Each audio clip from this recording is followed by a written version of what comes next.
Welcome to Insights from the Couch, where real conversations meet real life at midlife. We're Colette and Laura, two therapists and best friends, walking through the journey right alongside you. Whether you're feeling stuck, restless, or just unsure of what's next, this is a space for honest conversations, messy truths, and meaningful change. And our Midlife Masterclass is now open. If you're looking to level up, get into action, and make midlife the best season yet, go to insightsfromthecouch.org and join our waitlist. Now let's dive in.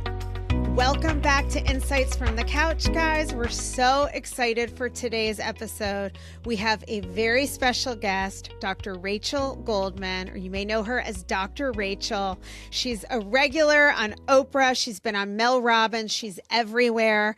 Famous therapist extraordinaire, and it's such an honor to have her, as her brand new book, When Life Happens, is just out now. In fact, yesterday.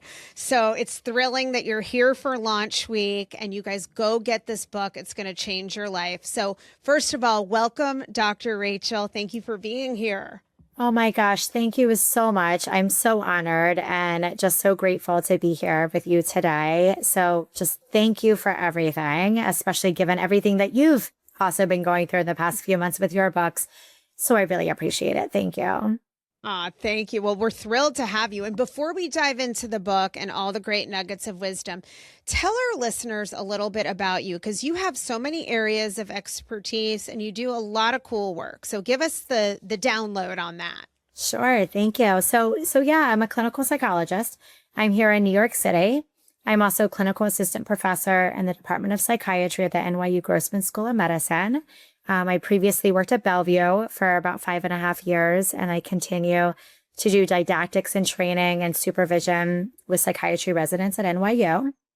And my academic and kind of research background is in the treatment of obesity, so related to disordered eating behaviors, as well as body image work, things like that. And I do most of my work, or rather all of my work, is also really based in what is called, which I know you know what it is, but cognitive behavior therapy, or CBT. So yeah, I'm just super excited to dive into all of that, which actually all of it is kind of involved in my book as well. There's like a body image chapter, and it's all really based on CBT and making CBT more accessible to everybody. Okay, this is great. My brain's already pinging in so many directions. First of all, the obesity thing, we'll have to have you back just to talk about that. I could be your case study. I am only not obese because of GLP-1s, but we won't go down that road for now. We can talk about that another time. Sounds good. Yeah. But I love how cool that you're teaching and able to bring research and therapy and authorship and speaking, all of those things together. But let's talk about the book, because there's so much there. I definitely want to hear what you have to say about body image. First, give us a little idea of why you wrote this book. What was the calling there? Yeah. So, it was about 5.5 years I worked at Bellevue Hospital, seeing a lot of patients. And I specifically did work in the obesity weight management clinic. But when we talk about anything, we talk about our mental health, right? So it doesn't matter if we're specifically talking about obesity and body image or not, but everything comes back to our thoughts, emotions, and behaviors and how they are all linked. So what I started seeing were patterns. I was there for about 5.5 years. Again, there were days I saw 12 patients. There were days I saw 5 patients. It just depended on the day. And I remembered just hearing similar but different stories and sharing recommendations. And I remember even saying to the medical director one day, I need to have more groups. I'm hearing similar things. I think it would be really helpful to kind of normalize and validate people's experiences. And I'm giving similar recommendations. So I just kind of, again, started seeing these patterns. And I was like, wait a minute, I'm doing this. I'm saying this. I'm giving these recommendations. Clients are coming back with these aha moments and saying things like, wow, I don't know. I feel much better, but I don't really feel like I did anything different. And then we kind of analyze and discuss what they did do. And I'm like, well, actually, that was a big thing that you did. Maybe it didn't feel so big, but it was big and it had this big ripple effect, right? The small tweaks, I like to say. So one patient at a time behind a closed door, is great. Definitely changing lives without a doubt. But I was like, I want to be able to share these messages to more people. So when I left the hospital in 2016 is really when I started my social media account. And then even with that, I was like, all right, well, it's really hard to be searching for like the CBT post that I did or the one post I did about this. So I always had this kind of wish. I call it a wish because I truly do believe that a goal without a plan is just a wish. I had a wish for years to write a book. And after all of that, I was like, wow, I really think I need to get this information out there. And I used to joke I would like buy a billboard and like put it on a billboard.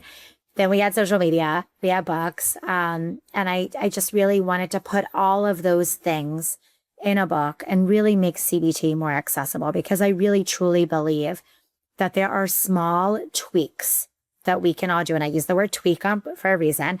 There are small tweaks that we can all do on a daily basis starting now that can help us feel like we are moving in a different direction, in the direction we want to be moving in and accomplishing what we want to accomplish. And oftentimes people just feel stuck.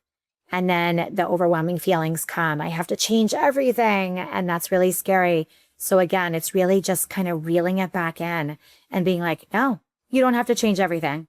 All you need to do is one teeny little thing today, and it's going to have a ripple effect. And that's really the basics, so to say, of this book. Oh, it's so good. Yeah, go ahead, Laura. CBT is, I don't know if our listeners know, but cognitive behavioral therapy is like one of the gold standards in terms of like insurance, reimbursable care. Like it's clinically validated. So even though we've come up with a million things or a million iterations since CBT, it's still like quite the gold standard therapy.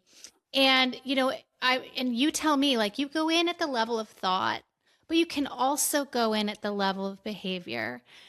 And I'm just wondering, like, from your experience, do you have an opinion on that? Like, where do you like to start with clients? Yeah. And I love can that. I just add to that, Dr. Rachel? Can you guys just give everyone just a little quickie explanation of CBT? Because the average person does not know what that is at all. Of course. Yeah. And if you pick up my book, it actually goes into like the most basics of it as well. Right.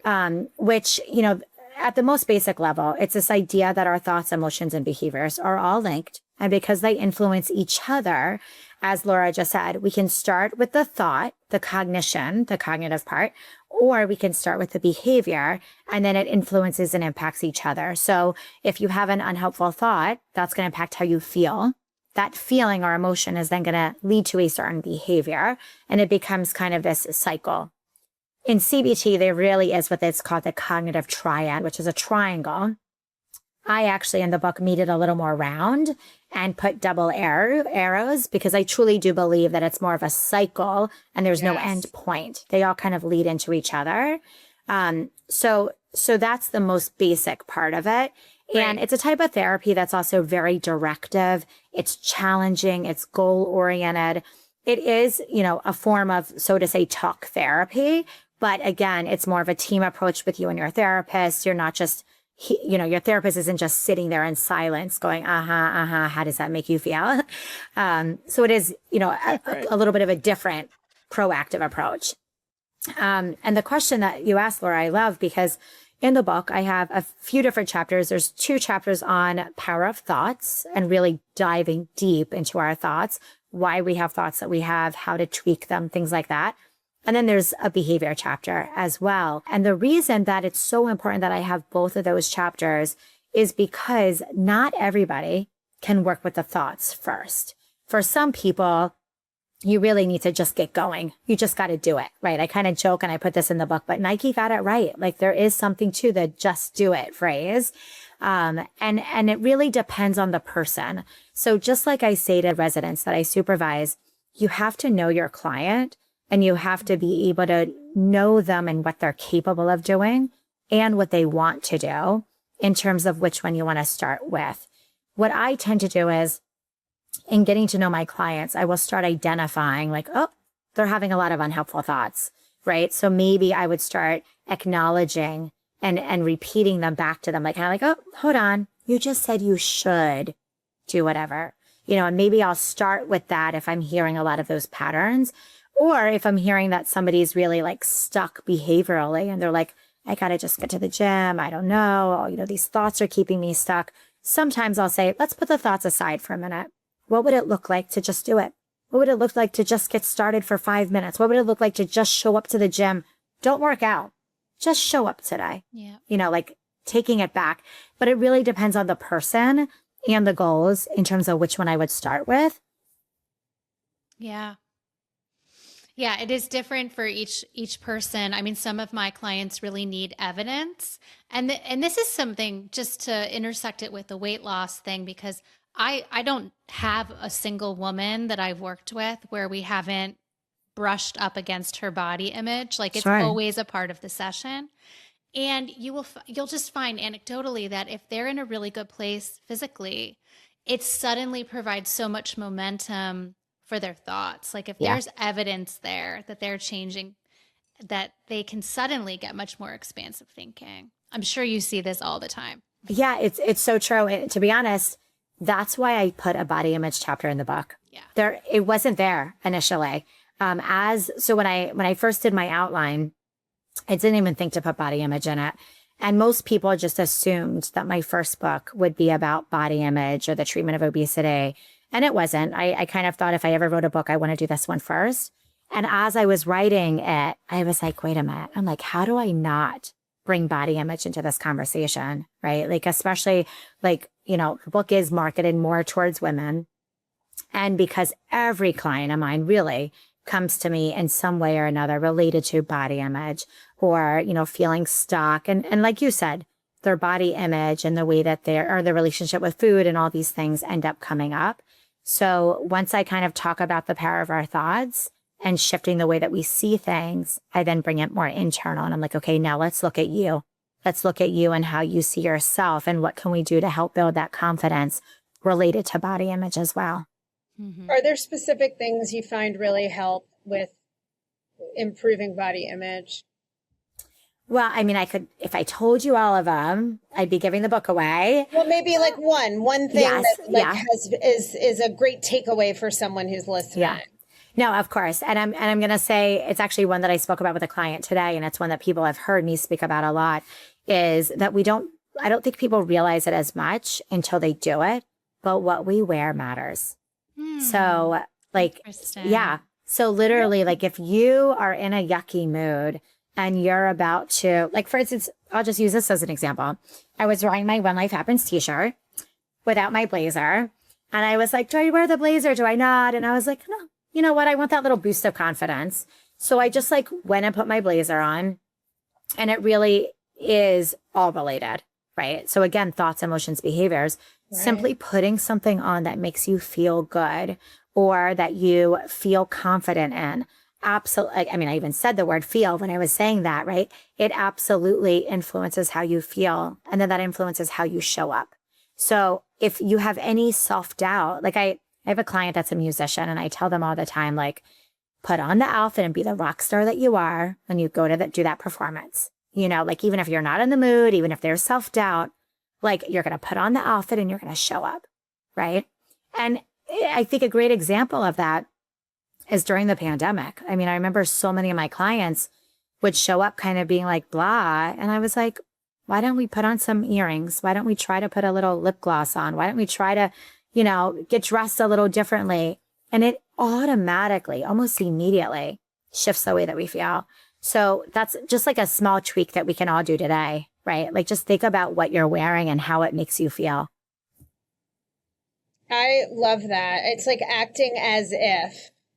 And it really does, because I'm someone who doesn't work as well with just trying to adjust the thoughts. Like that doesn't work. First of all, I'm very, very emotional. I tend to be more emotion and intuition driven than like thought. So if I can get at myself from a behavioral aspect, then just like what you two are describing, then I have something to build on that propels me forward, that helps me to further refine my thoughts. That said, I'm very careful about what I say to myself, and I'm very self-loving with my internal dialogue because of years of not even realizing how I was talking to myself before I became a therapist. I wasn't tuned into my inner dialogue.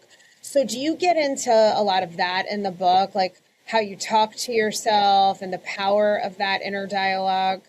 Absolutely. Yeah, because it's so important, right? I often say to be mindful of the words you're using when you speak to yourself because you are listening. And yeah, and then when you're listening, that self-talk eventually becomes the reality, right? Right. Like you start living it, breathing it, doing it because again, thoughts, emotions, behaviors. So it's so important that we are mindful. We don't need to completely flip the script and be super positive if that doesn't feel right to you or doesn't resonate or is unrealistic. But we can bring the thoughts and the self-talk back a little and be a little more kinder, a little more neutral, a little more compassionate. Yeah, what about, and I don't know if I'm going down a rabbit hole here, but like just there feels like a big difference between the sort of self-critiquing thought distortions that we have that we kind of like join with sort of just naturally, and the automatic negative thought that kind of comes towards you from a dark place that feels a little clinically heavier. Where do you direct people to really get into like reframing thoughts and actively working with thoughts and then doing something more like a thought stopping or ignoring thoughts? Yeah. So, I mean, when it comes to the cognitive work, we have a few options, right? And I think regarding either one of those scenarios, like kind of the darker, more automatic harm, like truly harmful, hurtful thoughts versus those automatic cognitive distortions, regardless of which one it is, the first step is starting to become aware of it, right? And I think with that, it's almost what you were saying before, Colette, that it's about being more inward, right? Being able to know yourself, being able to take that pause and be like, wait a minute, that didn't feel so good when I said that, right? And that takes work. I don't want to make it sound easy. It takes work to do that. But I always like to ask the question of how did that make you feel, right? In that sense, like how did that thought make you feel? How do you feel now that you said that thought, right? Like if I say I should go to the gym, that doesn't feel good. It means like to me, it feels like somebody else is telling me to do something. It's not coming from me. So if we're able to identify that it's an unhelpful thought because it doesn't feel good, like most simplest terms, if it doesn't feel good, it's an unhelpful thought. If we could first start identifying that, we can then start doing something about it. But we first have to know that our thoughts are not helpful or they're harmful or hurtful, right? So sometimes doing like a thought log could be helpful. Just kind of like jotting down any thoughts that kind of come to mind or what your self-talk is, and then kind of reflecting on that and being like, well, that kind of felt good. Oh, that one, not so much, And then what happens is, just like I said before about the book, we start identifying these patterns, right? There's cognitive distortions, and there's certain ones that are very common, like should statements, all or nothing thinking, labeling, catastrophizing, all of these. And if you start identifying that there's a pattern, like, oh, wow, I have a lot of should statements or I label a lot, then again, you start noticing it. And then that's when you can be like, okay, now when I notice the thoughts, what am I going to do? And this is where there's a few options, right? You can just stop the thought, sit with it, and it will pass. I like to think of thoughts as like a cloud. It's going to pass. They're temporary. They're not going to sit there forever. They're not facts. Or if we don't want to wait, not everybody is a waiter and can sit in those feelings, we can tweak the thought. We can challenge and reframe the thought. And again, it kind of depends on you and what you see yourself doing in that situation. But the first step is that awareness. Without that awareness, nothing happens, right? We're not going to make a change if we don't know there's something to change necessarily. And we don't exactly need to know the specifics. But just knowing, I don't speak so kindly to myself can be a first step. Yeah. Absolutely. Right. Noticing that you're even doing it. And some people have more metacognition, more awareness of their inner world, their emotional life, and their thought process. But it is amazing when you tune in. Just like you said, we are talking to ourselves all the time and our subconscious is listening. And if you're not getting in there and reframing or offering yourself positive, nourishing, self-compassionate alternatives, then those negative defaults are going to be the whole story. And you're not Exactly. even realizing how you're getting stuck or holding yourself back, because it can all happen at that subconscious and even unconscious level. So I'm wondering, do you have an example of either a story or a specific of how you might, because a lot of people listening might go, oh my God, yeah. I mean, people, the amount of negativity and how hard we are on ourselves from these people you see on the outside look so confident. They're crushing life. And then if you were their therapist or their doctor, you might be amazed, as we all know, to hear how much they beat themselves up. So can you think of like an example of a specific negative thought or a story of someone who had a narrative and how they either reframed it, or I loved what you said about just softening the thought a little, right? For those Yeah. of us who don't want to just stop it in its tracks and sit with the yuck. Yeah. I mean, I'll use an example that I think a lot of people can probably relate to, which is an all or nothing thought, right? So, I mean, I know I already used an example about the gym, but I don't know why it's top of mind for me today, probably because of the clients I've had and going to the gym myself this morning. But I remember one of my clients really was stuck getting to the gym. She really wanted to get to the gym. She used to go to the gym and she just hasn't been able to make it happen. And when we really examined the thoughts, well, let's use you as an example. I relate to this already, Rachel. Well, I knew people would relate, which is why we're going to use this one. But if we really were like, all right, what is really getting in the way of you getting to the gym, right? And you can, almost imagine an onion that you're peeling, and each layer you're kind of getting at something else, right? And then you're like getting to the core of the onion or the middle, and you're like, oh, like that's really what's going on, right?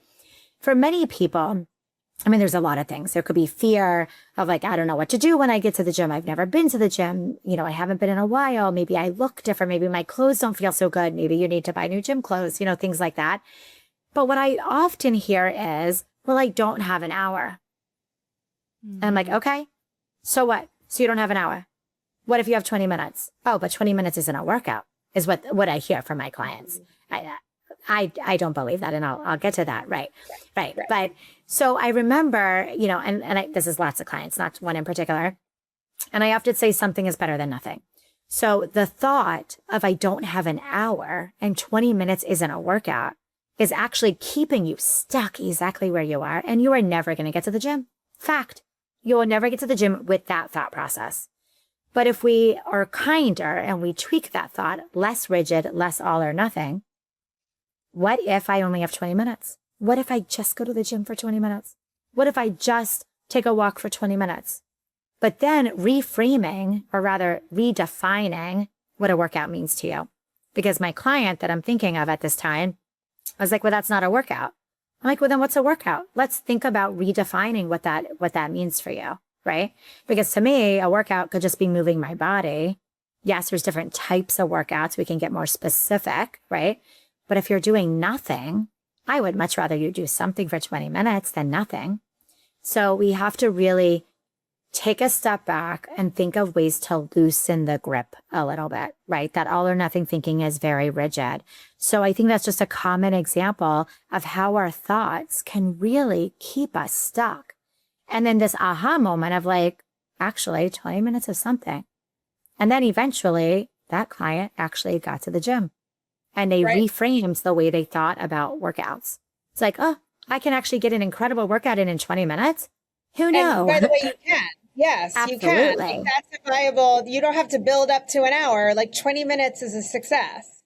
And, I don't have this around the gym. Like I was just talking to Colette. I have this in other areas, but I don't even like consider myself an all or nothing person. But when you're in certain areas of people's lives where they feel particularly fragile or they want everything to be just right before they roll something out. I mean, I just remember telling Colette about writing that I was doing. I was like, I have to have like 5 pieces before I And even like put it in the world. And Colette's like, she's like, are you sure, Laura? Do you really have to have 5? And I'm like, yes, I have to have 5.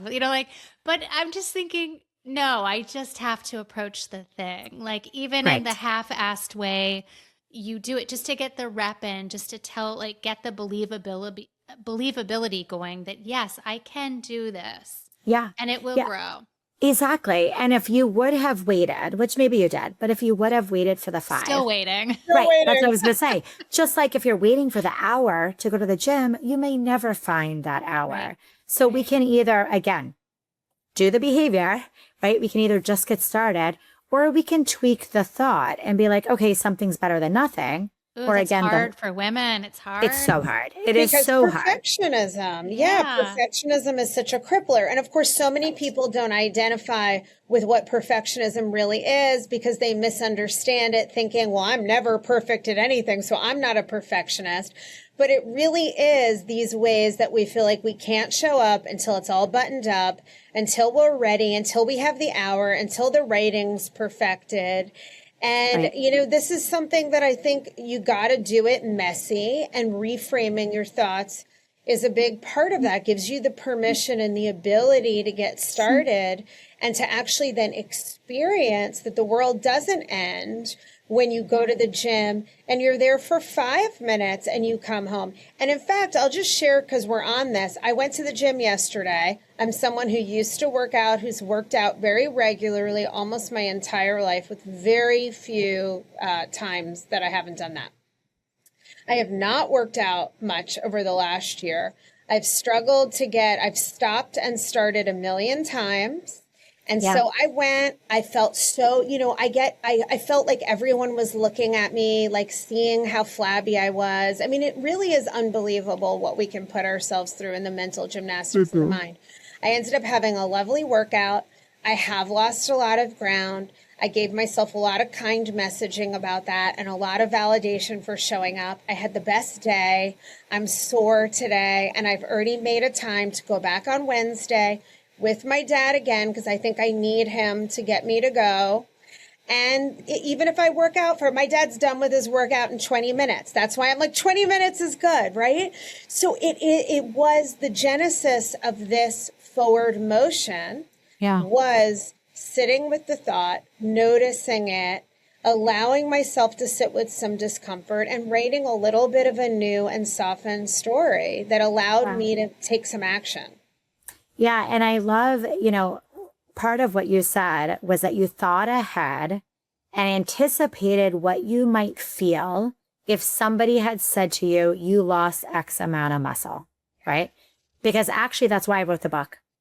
It was to prepare people for when life happens, for this idea of if we can pause and anticipate what may happen, which we can't always, but if we can pause and think, okay, how am I going to feel if that happens? I don't want that to happen. So what can I do? What's in my control right now? Yes. And that's what you did. You had that moment of almost like, oh, shoot, like if that happens, I'm going to feel like a failure, and I don't want to feel like a failure. So I need to get moving. This is what I need to do. And that's really like at the end of every client session of mine, actually, I end every session with, let's pause and think about what may be challenging for you between now and our next session. And let's put a plan in place. And that's what is all about. Like, that's what this is about, equipping you with the tools for when life happens. We can't always plan for it. We don't always know. Plans don't always go as planned. But if we have an idea that it might happen, why not take the time and be as prepared as we can in terms of what's in our control, again, for what might happen. Yes. And it's back to, I wrote it down when you said it. I love it. A goal without a plan is just a wish. Right. So like, you don't want to feel like a failure. You don't want to have that muscle loss.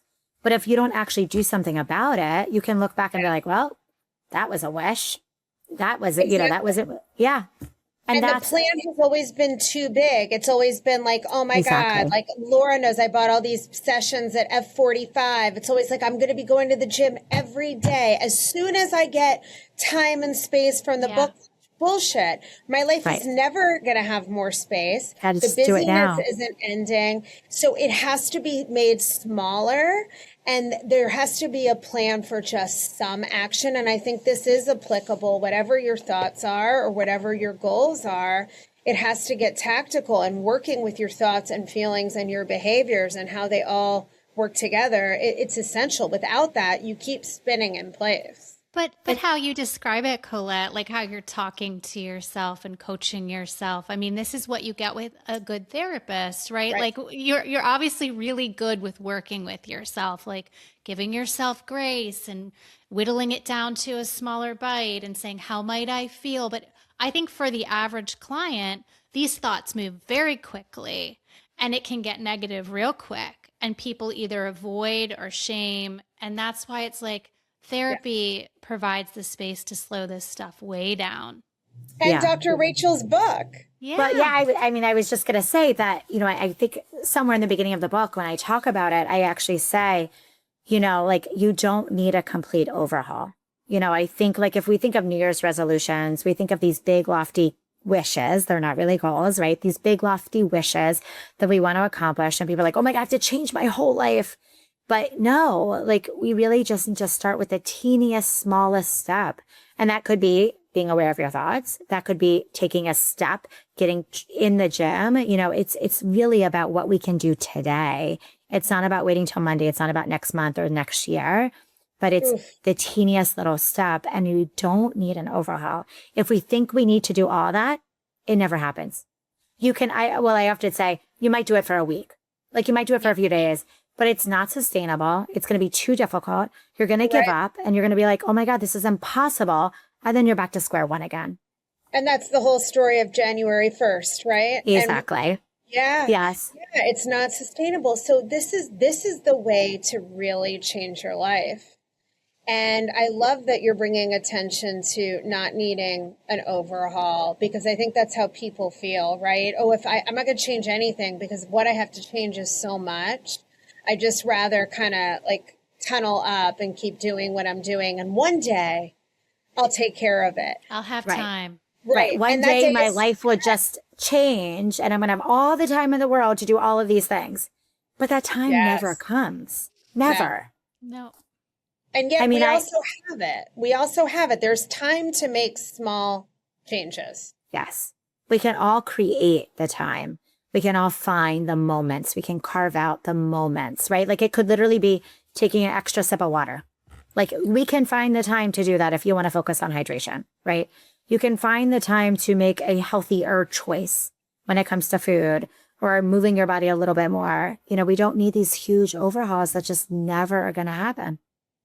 And what I love the most about your book is you're giving people a way to do all of this. They can read the book and actually make these changes, tune into your thoughts, learn how to reframe them more helpfully, get into action, be kinder and more loving to yourself. And then you can manage stress and build your confidence and handle whatever life throws your way. Exactly. So you just said it. Thank you. I'm going to go on the road with you, Rachel. Yes, let's do it. I know, we should. That would be so fun. That would be fun. But the book is just fantastic. You are fantastic. I hope you'll come back another time and talk to us. Obesity and I would say it sounds like we have lots to talk about with obesity, body image. Yes, and you're welcome to use me as your guinea pig, because part of my personal mission is being very open about using those medications, because I think I was shamed my whole life around my body, and I wasn't always obese. I was thin, outwardly thin most of my life, but got a lot of negative messaging, and I don't want women to feel shame, and I don't feel shame, and my body still looks like, not a supermodel, that's for sure, but I've learned to find a way to really love and celebrate it. So I would love to have you come back and talk to us more about that stuff, because I know all of us, I saw you on Oprah, and I have so much. I mean, I'm somebody who's like probably for most of my life maintained a normal body weight, but I have tons of food noise. And I'm listening to that episode. I'm like, me too. Like, I mean, I'm constantly dealing with that. So food noise. And I think, that's just a reminder for everybody listening, that you don't have to be somebody in a larger body to experience food noise, right? Yeah. I think a lot of us can relate to some level. It's the same as I talk about emotional eating. Like, I don't think I could name one person that I know that has never emotionally ate in their life. Like, let's normalize it. Like, it happens, right? We turn to food when we're emotional sometimes. Some people have louder food noise than others, but it exists, right? Yeah. And you don't need to be in a larger body to experience either of those. Thank you for saying that. Yeah. Yes. And Validating. And that if you have whatever level of food noise you have, doesn't mean that you know what other people's food noise is. Like it really, for some people, It's very it's individualized. Very loud. Yeah. It's very constant. Yeah. Well, we're definitely doing that episode after you get this book birthed into the world. Let's do it. And before you go, tell everyone again where they can find you and where they can find your book. Yes, thank you so much. And I definitely want to come back. So I'm on all social media platforms as Dr. Rachel NYC. And you can find my book wherever you like to buy your books, or you can go to whenlifehappensbook.com. And I have some of the links there to purchase the book as well. And I always say podcasts, social media, all those things are not therapy, but I love to connect. So please, my email is even in the book, send me an email, message me. I get back to 99.9% of the people that message me. I can always point you in the right direction if it's referrals or resources or recommendations, but I just love to connect and hear how people are doing. And really, if you pick up this book again, throughout it, I have little places where I'm like, send me an email. Let me know what your goal is. Send me an email, check in, and let me know how you're doing on this, because I genuinely do care and want to know. Awesome. Oh, that's wonderful. Thank you. I love that you're so accessible and that you're sharing all this really valuable information with the world that's going to help so many people. So to be continued, Dr. Rachel, congrats on When Life Happens. And thank you so much for being here. It's beautiful. And all of you guys listening, thanks so much. We're so grateful for you and your support. And as always, we hope you got some great insights from our couch today, and we'll see you next week. Bye, guys.